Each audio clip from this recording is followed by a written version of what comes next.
ಎಲ್ಲರಿಗೂ ನಮಸ್ಕಾರ. ಅಧಿಕ ಮಾಸದಲ್ಲಿ ಏನೇನು ದಾನ ಮಾಡಬಹುದೆಂದು ಮಧ್ವೇಶ ಕೃಷ್ಣ ಅವರು ತುಂಬ ಚೆನ್ನಾಗಿ ವರ್ಣಿಸಿ ಬರೆದಿದ್ದಾರೆ. ನಾನು ಈಗ ಆ ಕೃತಿಯನ್ನು ಹಾಡುತ್ತಿದ್ದೇನೆ. ಅಧಿಕ ಮಾಸ ಬಂದು ಅಧಿಕಾನಂದ ತಂದು ಅಗಣಿತ ಮಹಿಮನ ಆರಾಧಿಸಲೆಂದು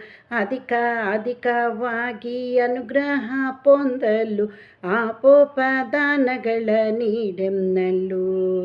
ಆಪೋಪದಾನಗಳ ನೀಡೆನ್ನಲು ಅಷ್ಟಾವಸುಗಳು ಏಕಾದಶ ರುದ್ರರು ದ್ವಾದಶರಾದಿತ್ಯರ ಸಹಿತವಾಗಿ ವಷಟ್ಕಾರ ಮತ್ತು ಭಗದಾತು ಎಂದು 33 ರಂಗೋಲೆ ಹಾಕಿ 33 ರಂಗೋಲೆ ಹಾಕಿ ಅಧಿಕ ಮಾಸದಲ್ಲಿ ಮುದಮನದಿಂದ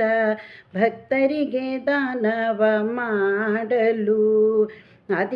ಅಧಿಕವಾಗಿ ಫಲ ಬರುವುದೆಂದು ಪದುಮನಾಭನ ದಯೆ ಸಿಗುವುದೆಂದು ಪದುಮನಾಭನ ದಯೆ ಸಿಗುವುದೆಂದು ಅಧಿಕ ಮಾಸ ಬಂದು ಅಧಿಕಾನಂದ ತಂದು ಅಗಣಿತ ಮಹಿಮನ ಆರಾಧಿಸಲೆಂದು ಅಧಿಕವಾಗಿ ಅನುಗ್ರಹ ಪೊಂದಲು ಆಪೋಪದಾನಗಳ ನೀಡೆನ್ನಲು ವ್ರತನೇಮ ಉಪವಾಸ ದಂಪತ್ತು ಭೋಜನ ಲಕ್ಷ ಭಕ್ತಿ ಲಕ್ಷ ನಮಸ್ಕಾರವು ಏಕಾಭುಕ್ತಿ ದಿಕ್ಕು ಬದಲಿಸಿ ಊಟ ಧಾರಣೆ ಪಾರಣೆ ವಿಷ್ಣು ಪಂಚಕವು ಲಕ್ಷ ಪುಷ್ಪಾರ್ಚನೆ ಮೌನ ವ್ರತವು ಬಳಿಕ ಅರಿಶಿನ ಕುಂಕುಮ ಮರದ ಬಾಗಿನವು ವಸ್ತ್ರಗಳ ದಾನ ಭಾಗವತ ಶ್ರವಣ ಪುರಾಣಾದಿಗಳ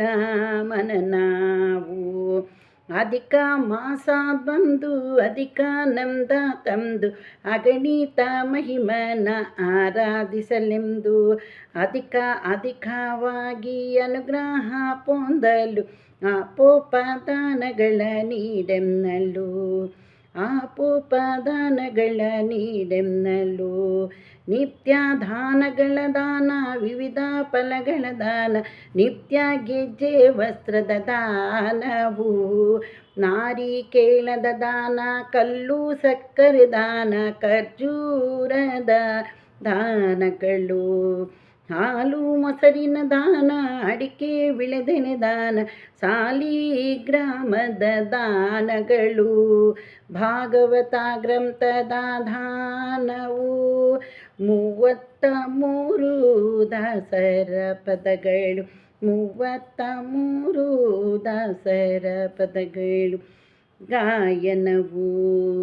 33 ದಾಸರ ಪದ ಗಾಯನವು ಅಧಿಕ ಮಾಸ ಬಂದು ಅಧಿಕಾನಂದ ತಂದು ಅಗಣಿತ ಮಹಿಮನ ಆರಾಧಿಸಲೆಂದು ಅಧಿಕವಾಗಿ ಅನುಗ್ರಹ ಪೊಂದಲು ಆಪೋಪದಾನಗಳ ನೀಡಲು ಆಪೋಪದಾನಗಳ ನೀಡೆನ್ನಲು ಹಾಲು ಮೊಸರಿನ ದಾನ ಅಡಿಕೆ ವಿಳೆದೆಲೆ ದಾನ ಸಾಲಿಗ್ರಾಮದ ದಾನಗಳು ಭಾಗವತ ಗ್ರಂಥದ ದಾನವು 33 ದಾಸರ ಪದ ಗಾಯನವು ದಿನದಿನವೂ ಮನೆಯಲ್ಲಿ ಶಾಂತಿಯು ನೆಲೆಸುವುದು ಅನುದಿನ ಆನಂದವಾಗುವುದು ಸಚ್ಚಿದಾನಂದನ ದಯೆ ಸಿಗಲೆಂದು ಮಧ್ವೇಶ ಕೃಷ್ಣನಲ್ಲಿ ಬೇಡುವುದು ಮಧ್ವೇಶ ಕೃಷ್ಣನಲ್ಲಿ ಬೇಡುವುದು ಅಧಿಕ ಮಾಸ ಬಂದು ಅಧಿಕಾನಂದ ತಂದು ಅಧಿಕಗಣಿತ ಮಹಿಮನ ಆರಾಧಿಸಲೆಂದು ಅಧಿಕವಾಗಿ ಅನುಗ್ರಹ ಪೊಂದಲು ಆಪೋಪದಾನಗಳ ನೀಡೆನ್ನಲು ಅಧಿಕ ಮಾಸ ಬಂದು ಅಧಿಕಾನಂದ ತಂದು ಅಗಣಿತ ಮಹಿಮನ ಆರಾಧಿಸಲೆಂದು ಅಧಿಕವಾಗಿ ಅನುಗ್ರಹ ಪೊಂದಲು ಆಪೋಪದಾನಗಳ ನೀಡೆನ್ನಲು ಆಪೋಪದಾನಗಳ ನೀಡೆನ್ನಲು ಆಪೋಪದಾನಗಳ ನೀಡೆನ್ನಲು